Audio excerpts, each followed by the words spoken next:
প্রিয় দর্শক নমস্কার, ମୁଁ ଡକ୍ଟର ଭବତୋଷ ମଣ୍ଡଲ। ଆଜି ଶିଶୁମାନଙ୍କ ପାଇଁ ବହୁତ ଉପକାରୀ ଗୋଟିଏ ଔଷଧ କ୍ୟାଲକିରିଆ କାର୍ଡ ଆଲୋଚନା କରିବି। ଏହି ଔଷଧଟି କେବଳ ଶିଶୁମାନଙ୍କ ପାଇଁ ନୁହେଁ, ବୟସ୍କ ଲୋକମାନଙ୍କର ମଧ୍ୟ ବିଭିନ୍ନ ରୋଗରେ ଭଲ କାମ କରେ। ଏହି କ୍ୟାଲକିରିଆ କାର୍ଡ ଔଷଧଟି ଶିଶୁମାନଙ୍କର ଅସ୍ଥି ଗଠନରେ ଅଦ୍ୱିତୀୟ ଅଟେ। ଅସ୍ଥି ଠିକ୍ ଭାବରେ ନ ବଢ଼ିଲେ, ମଜବୁତ ନ ହେଲେ ଶିଶୁ ଶରୀରର ବିକାଶ ସମ୍ଭବ ନୁହେଁ।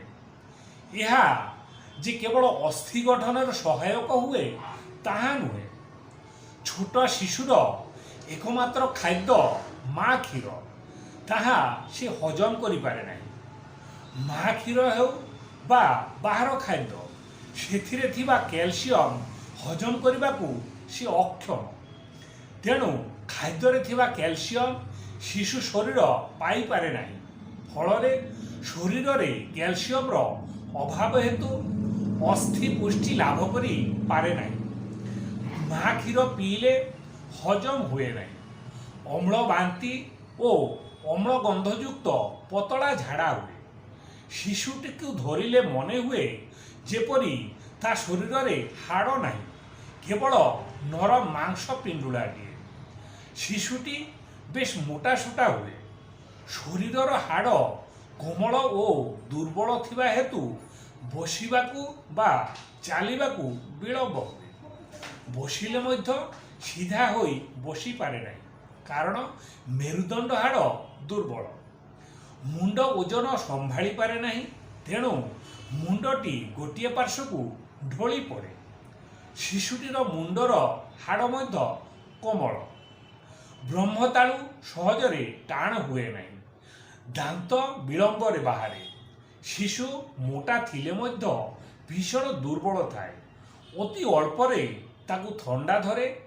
ବାରମ୍ବାର ଥଣ୍ଡା ହୁଏ। କାଶ, ଛିଙ୍କ ଏବଂ ଜ୍ୱର ଆସେ। ମୁଣ୍ଡରେ ପ୍ରବଳ ଝାଳ ବାହାରେ। ଶୋଇବା ବେଳେ ତାର ତକିଆ ଝାଳରେ ଓଦା ହୋଇଯାଏ।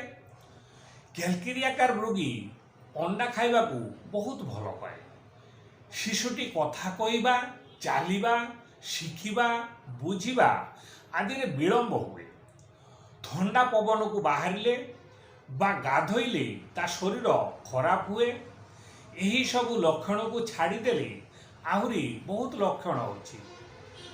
ସଂକ୍ଷେପରେ କହିଲେ, ଶିଶୁଟି ମୋଟାସୋଟା ହେବା ସହିତ ଶରୀର କୋମଳ, ଯେପରି ଶରୀରରେ ହାଡ଼ ନାହିଁ। ମୁଣ୍ଡରେ ପ୍ରବଳ ଝାଳ ବାହାରିବା ଓ ଶୋଇବା ବେଳେ ମୁଣ୍ଡ ଝାଳରେ ତକିଆ ଓଦା ହୋଇଯିବା। ମା କ୍ଷୀର ହଜମ କରି ନ ପାରିବା। ଖଟା ଗନ୍ଧଯୁକ୍ତ ବାନ୍ତି ଓ ପତଳା ଝାଡ଼ା। ଦାନ୍ତ ବାହାରିବାକୁ ବିଳମ୍ବ। ସବୁକିଛି ଶିଖିବାରେ ବିଳମ୍ବ।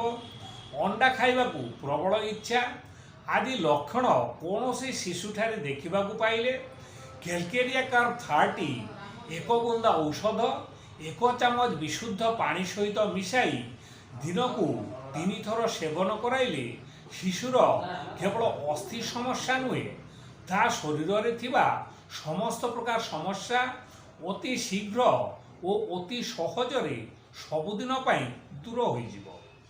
ତା ଶରୀରରେ ଆଉ ଥଣ୍ଡା, କାଶ, ସର୍ଦ୍ଦି, ଜ୍ୱର ବାରମ୍ବାର ହେବ ନାହିଁ। ମା କ୍ଷୀର ହଜମ କରିବାରେ ସମସ୍ୟା ରହିବ ନାହିଁ। ବାନ୍ତି, ଝାଡ଼ା ଦୂର ହେବା ସହିତ ଶିଶୁଟି ନୂତନ ସୁସ୍ଥ ଜୀବନ ପାଇପାରିବ।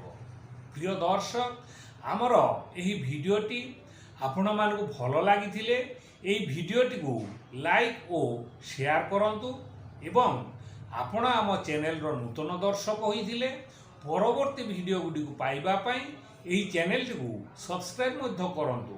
ଧନ୍ୟବାଦ।